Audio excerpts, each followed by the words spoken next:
Hello everyone, कैसे हो आप लोग। Welcome to second video of NEET honest talk.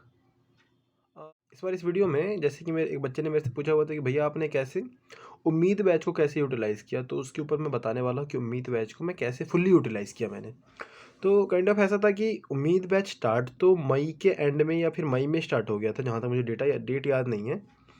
But मैंने जो ढंग से पढ़ना शुरू किया था ना, मैंने जुलाई की स्टार्टिंग में शुरू किया था, क्योंकि उस टाइम पे ऐसा था कि नीट हमारा 1 अगस्त 2021 को होने वाला था। तो उस हिसाब से मैंने 1 महीने पहले पढ़ना शुरू किया था, थोड़ा शिद्दत से, इन द सेंस कि कि दिन में 10-12 घंटे पढ़ना है अब।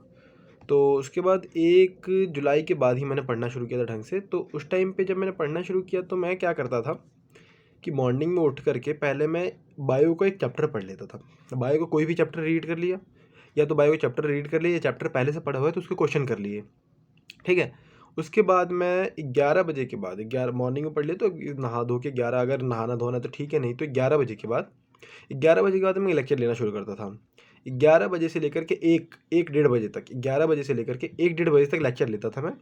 अब लेक्चर को आपकी इच्छा है कि आप नॉर्मल स्पीड पे ले रहे हो या फिर डबल स्पीड पे ले रहे हो, तो 2x पे लेता था मैं जनरली लेक्चर। फिर उसके बाद क्या था कि 2 से 5 फिर आधे घंटे का ब्रेक लेकर के उसमें बीच में लंच वंच कर लिया, खा पी लिया। फिर 2 से 5 का जो टाइम होता था वो मैं एक जगह बैठा रहता था। अब 2 से 5 में 2 चीज़ें कर सकते हैं। 2 से 5 में 2 चीज़ें कैसे कर सकते हैं कि एक तो होता था कि मैं टेस्ट देता था, जो कि मैंने 20-22 जुलाई से देना शुरू किया था। ये आपके सामने नज़र आ जाएगा कि 20-22 जुलाई के बाद मैंने टेस्ट देना शुरू किए थे। नहीं तो 2 से 5 में ऐसा होता था कि 2 से 5 में मैं अपनी सीट से नहीं उठने वाला किसी भी हालत में। आप कोशिश करो कि आप 1 से 6 बैठ पाओ, ताकि आपकी एफिशिएंसी एग्ज़ाम में बढ़ जाए। लेकिन 2 से 5 में किसी हालत में वहाँ से नहीं उठने वाला। अब मैं भले ही उसमें कोई चैप्टर पढ़ रहा हूँ, या उस चैप्टर में उस टाइम में सेल्फ स्टडी कर रहा हूँ, इन द सेंस कि रीड कर रहा हूँ किसी चैप्टर को, या फिर क्वेश्चंस कर रहा हूँ, या तो टेस्ट दे रहा हूँ। ये होता था। 2 से 5 के बाद 1 घंटे डेढ़ घंटे का ब्रेक ले लो, शाम के टाइम पे थोड़ा रिफ्रेश हो जाओ, बाहर से घूम के ज़रूर आओ। मतलब घूम के इसलिए आने के लिए बोल रहा हूँ क्योंकि ना फिर एफिशिएंसी बढ़ जाती है। आप 5 से 6 या फिर 6 से 7, मतलब 1-2 घंटे आप घूम सकते हो, कोई दिक्कत नहीं है, ज़्यादा प्रेशर नहीं लेना, ठीक है। फिर उसके बाद शाम में आकर के फिर से, मान लो आपने मॉर्निंग में बायो पढ़ा था, तो आपने पहला लेक्चर स्टार्टिंग में जो लेक्चर लिया होगा 11 से 1 के बीच में, या फिर 10 से 1 के बीच में, उस टाइम आपने फिजिक्स का ले लिया, तो शाम में आके केमिस्ट्री पढ़ लो। अगर आपने केमिस्ट्री का ले लिया तो आप शाम में आके फिजिक्स पढ़ लो। अगर मान लो आपने इनऑर्गेनिक का लेक्चर ले लिया तो बहुत याद करने वाला हो गया, तो बहुत याद करने वाला हो तो ऐसा करो, फिजिकल के क्वेश्चन कर लो। ऑर्गेनिक का लेक्चर ले लिया तो ऑर्गेनिक ले लिया, तो ऑर्गेनिक और बायो का सेम चीज़ हो जाता है कि भाई दोनों में याद ही करना है, ठीक है, अपने को थ्योरी याद करनी है। तो बायो, अगर आपने ऑर्गेनिक पहले पढ़ लिया तो बाद में शाम में फिजिक्स पढ़ लो। लेकिन ऐसा कॉम्बिनेशन बनाओ ना कि आप सारी चीज़ें एक साथ करते चलो, मतलब इन द सेंस कि अगर आप पूरे दिन में ऑर्गेनिक पढ़ते रहोगे, पूरे दिन ऑर्गेनिक पढ़ते रहोगे तो परेशान हो जाओगे, ठीक है। एक लेक्चर उठाया, पूरा उठा दिया, अब मेरी जो मैक्सिमम एफिशिएंसी तक जहाँ तक दिमाग में घुस रहा है, 2 घंटे 3 घंटे तक पढ़े। 2 घंटे 3 घंटे के बाद अब ऑर्गेनिक आप दोबारा छुओगे तो लगेगा यार क्या पढ़ रहा हूँ। बीच में नहीं छोड़ना, एक किसी टॉपिक को कंप्लीट करके छोड़ना, कंप्लीट टॉपिक को बीच में नहीं छोड़ना, लेकिन ठीक है। फिर उसके बाद आपको लगेगा कि यार ये क्या पढ़ रहा हो, बहुत लंबा, और उसको छोड़ दो, कोई दिक्कत नहीं है, आप कुछ और उठा लो। लेकिन ये है ना कि ये नहीं कि उसको छोड़ दिया वहाँ पे तो बस खत्म हो गया, उसको आपके माइंड में रहना चाहिए कि वहाँ से मुझे रिज्यूम करना है नेक्स्ट टाइम में, इन द सेंस कि कल या फिर आज शाम में जब भी मैं पढ़ूँ उसको वहाँ से रिज्यूम करना है, ठीक है। एक चीज़ बहुत ज़्यादा उम्मीद बैच में ये इंपॉर्टेंट थी कि जो हमारे एक वन शॉट में पूरे लेक्चर कंप्लीट हो जा रहे थे। जैसे फिजिक्स का था तो मतलब 7 घंटे का लेक्चर है, तो आप 7 घंटे के लेक्चर को 3 हिस्से में देखो, एक हिस्से में एक बार में पूरा देख लो, 3 हिस्से में देखो, 4 हिस्से में देखो, कोई दिक्कत नहीं है। लेकिन आपके पास पूरा लेक्चर एक साथ है, सारा कंटेंट एक साथ है। सेम चीज़ थी ऑर्गेनिक केमिस्ट्री के साथ, सेम चीज़ थी हमारे साथ बायो के, कि बायो के जो चैप्टर हैं, जो बड़े बड़े चैप्टर भी हैं, फिर भी एक लेक्चर में ख़त्म हो जा रहे थे। रेस्पिरेशन चैप्टर हो, या फिर आप एनिमल किंगडम का चैप्टर ले लो, या फिर प्लांट किंगडम चैप्टर ले लो, तो ऐसा था नहीं कि कोई कोई चैप्टर थे जो कि 2-2 लेक्चर में ख़त्म हो रहे थे, लेकिन पूरा एक साथ है। तो साथ में ये है कि जब भी बायो पढ़ो तो एनसीईआरटी सामने खुली होनी चाहिए, ठीक है। एक कॉपी आपकी अलग से होनी चाहिए कि अगर आपको पता है कि ये चीज़ है जो मैं बार बार भूल जाता हूँ, तो उसको लिख लो, उसको ज़रूर लिखो। 2-4 चीज़ें और बताऊँगा कि प्लांट किंगडम, बायोलॉजिकल क्लासिफिकेशन, और क्या कहते हैं एनिमल किंगडम, ये ऐसे चैप्टर है जिसमें आपको याद करना पड़ेगा, ठीक है ना, याद करना ही पड़ेगा हर हालत में। तो उसको याद करने का बेस्ट तरीका ये है कि 10 बार उसके एग्जाम्पल से लिख लो, एक गो में बैठो और 10 बार लिख देना है। 10 बार आप लिख लोगे ना, अगली बार आप 11वीं बार आप जब रीड करोगे तो आपको पूरा याद होगा वो, ठीक है।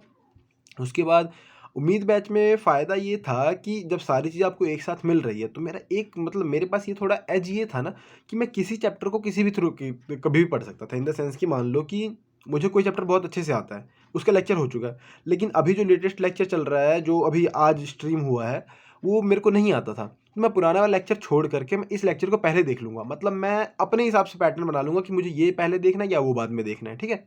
मतलब किसी तरीके से अपने हिसाब से एडजस्ट कर लूँ। क्यों? क्योंकि मैं ड्रॉपर था, ठीक है? 11th-12th वाले बच्चों के लिए ये है कि आप रेगुलर क्लासेस अपने कर रहे हो तो वो करो, बेस्ट है। लेकिन अगर आप 12th के बाद हो, मतलब या 12th आपकी ख़त्म हो चुकी है और आप ड्रॉपर हो, तो आपके लिए सबसे अच्छी बात ये है कि आपको पता है कि आपको ये बात पता है कि जो आप पढ़ने वाले हो थर्मोडायनेमिक्स में, जैसे कि कि जो आप पढ़ने वाले हो हीट ट्रांसफ़र में, वही चीज़ हीट ट्रांसफ़र, वहाँ पे हीट करंट, वही चीज़ करंट इलेक्ट्रिसिटी में आनी, तो वहाँ पे एनालॉजी है, ठीक है? इलेक्ट्रोस्टैट्स में आप जाने वाले हो और मैग्नेटिज़्म में जाने वाले हो, तो वहाँ पे फॉर्मूले में एनालॉजी है। वही इलेक्ट्रोस्टैट्स में और ग्रेविटेशन में फॉर्मूले में एनालॉजी है। तो ये सारी चीज़ें, यही सेम चीज़ वेव में है, उसके बाद वो चीज़ कहाँ ऑसिलेशन में है, एसएचएम में है। तो ये सारी चीज़ें कॉमन आ जाती हैं, तो हमें पता रहता है कि कौन सी चीज़ के बाद कहीं से हम किसी को रिलेट कर सकते हैं, कौन सी चीज़ को कहाँ कैसे कैसे रिलेट करना है, ताकि इसका एक फॉर्मूला याद है, दूसरा फॉर्मूला हमें याद रहेगा। ये फिजिक्स की बात कर रहा हूँ।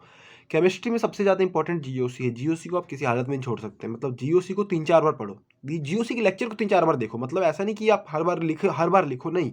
एक बार आपने लिख लिया ना, रिवाइज़ करो तो लेक्चर देख के रिवाइज़ करो। लेक्चर को 2x स्पीड में रिवाइज़ करो, तो मैं उस हिसाब से रिवाइज़ करता। और सेम चीज़ बायो में है।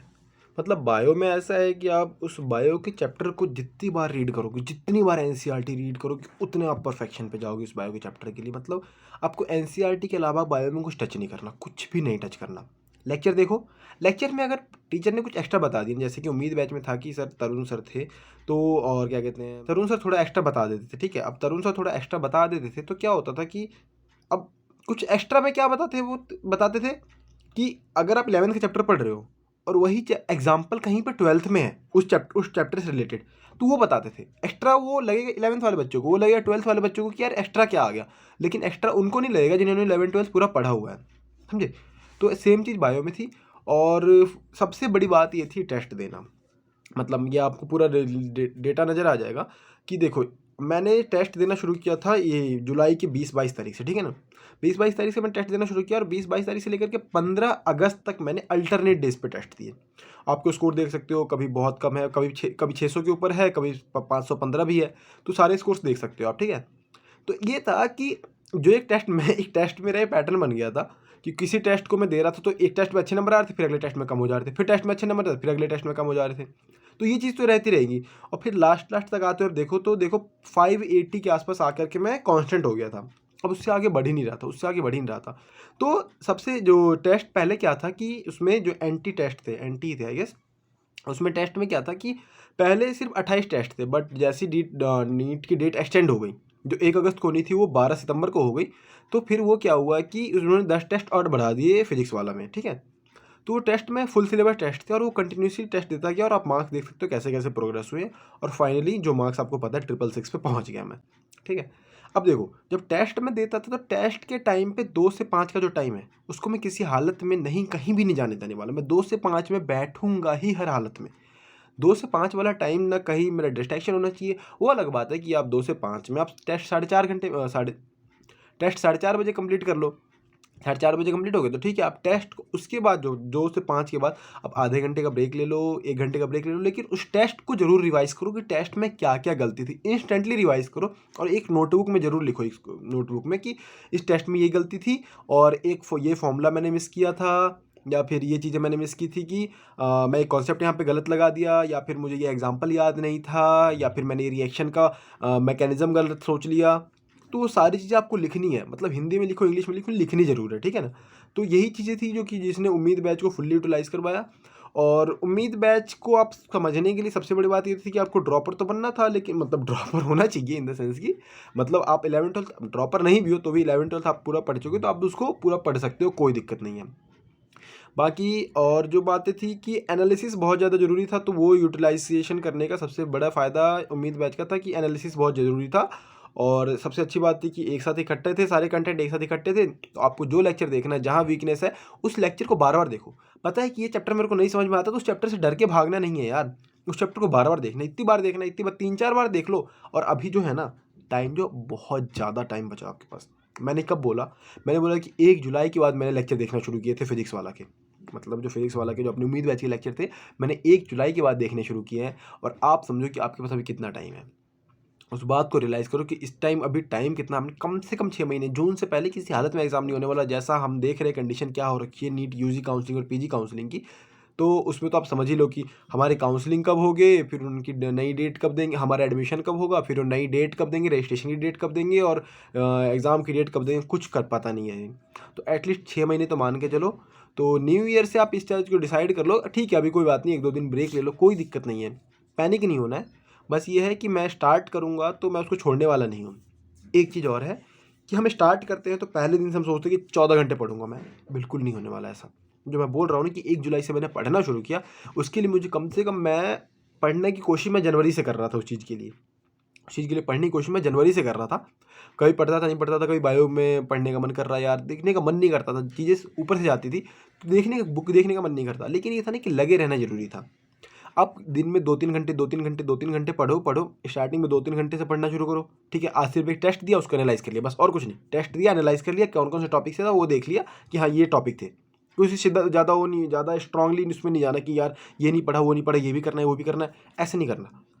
अब धीरे-धीरे 1 वीक 15 दिन का एक बफर लेके चलो कि भाई पहले 15 दिन में मेरी उतनी एफिशिएंसी नहीं रहने वाली जितनी मैं चाहता हूँ, ठीक है। लेकिन उस 15 दिन के बाद ना आपको एक ग्रोथ नज़र आ जाएगा कि आपने बहुत कुछ पढ़ लिया है, बहुत कुछ कवर कर लिया है और आप स्पीड अप भी कर रहे हो और आपकी एफिशिएंसी भी बढ़ रही है। समझ रहे हो? पहले 15 दिन को ऐसा बफर मान के चलो कि ठीक है कोई दिक्कत नहीं है। इसमें मैं करने की कोशिश कर रहा हूँ कि 15 दिन में मैं मैक्सिमम जो काम कर पाऊँगा एफिशिएंटली 10 दिन के लिए कर पाऊँगा। जो रिज़ल्ट होगा मेरा 10 दिन के बराबर ही होगा। 15 दिन के बराबर 14 दिन के बराबर, 15 दिन का 14 दिन के बराबर नहीं होगा। लेकिन वो जो 10 दिन के बराबर होगा, कुछ ना कुछ काम हो चुका होगा जो कि आगे के टाइम के लिए बहुत ज़्यादा हेल्पफुल करने वाला है। और बाकी मैंने पहले वीडियोज़ में बताया हुआ है कि कौन-कौन चैप्टर इंपॉर्टेंट है। मैं एक वीडियो और बनाऊँगा जिसमें बताऊँगा कि पहले आपको कौन-कौन से चैप्टर्स करने हैं, कौन-कौन चैप्टर पहले आपको देखने हैं, ताकि आप उन चैप्टर को ज़रूर पढ़ें, उन चैप्टर को ज़्यादा टाइम दें, ठीक है? बाकी इस वीडियो में और ज़्यादा नहीं बताना चाहता। उम्मीद बैच के लिए आप, उम्मीद बैच मैंने ये प्राइमरी फोकस यही था कि मैंने उम्मीद बैच को कैसे यूटिलाइज़ किया ये बताने के लिए। टेस्ट सीरीज़ देना, एक बच्चे ने और पूछा था कि टेस्ट सीरीज़ कौन सा चुनूँ? तो भाई तू टेस्ट सीरीज़ फिजिक्स वाला का चुन ले, कोई दिक्कत नहीं है। तू एलन का चुन ले, आकाश का चुन ले, किसी भी इंस्टीट्यूट का चुन ले। मतलब ये देख कि जो सही हो test series, in the sense कि उनके आंसर सही हो, एक्सप्लेनेशन अच्छे से दे रहे हो, या फिर जैसे फिजिक्स वाला वीडियो सॉल्यूशन भी अवेलेबल है, ठीक है। तो बहुत ज़्यादा एज मिल जाता है उस चीज़ में कि क्वेश्चन को कैसे करना था, आप कैसे सोच रहे थे और सोचना कैसे था, वो फ़ायदा हो जाता है। वहाँ पे सॉल्यूशन लिखा रहता है सिर्फ ना, तो समझ नहीं आ रहा होता, सॉरी। लेकिन कोई टीचर करके दिखा देता है ना, तो समझ में आ जाता है। तो आप कोई भी ले लो, लेकिन आपको ये है ना कि टाइम टू टाइम टेस्ट देना ज़रूरी है। टाइम टेस्ट के बिना काम नहीं होने वाला। जितना आप मतलब थ्योरी पढ़ना ज़रूरी है, जितना लेक्चर लेना ज़रूरी है, उतना ही ज़्यादा ज़रूरी है टेस्ट देना, ठीक है। तो टेस्ट देना इंपॉर्टेंट रखो। और बाकी आपने ये सब देख ही लिया कि मार्क्स मेरे कैसे कैसे आए थे। So thank you, see you next video. जय हिंद।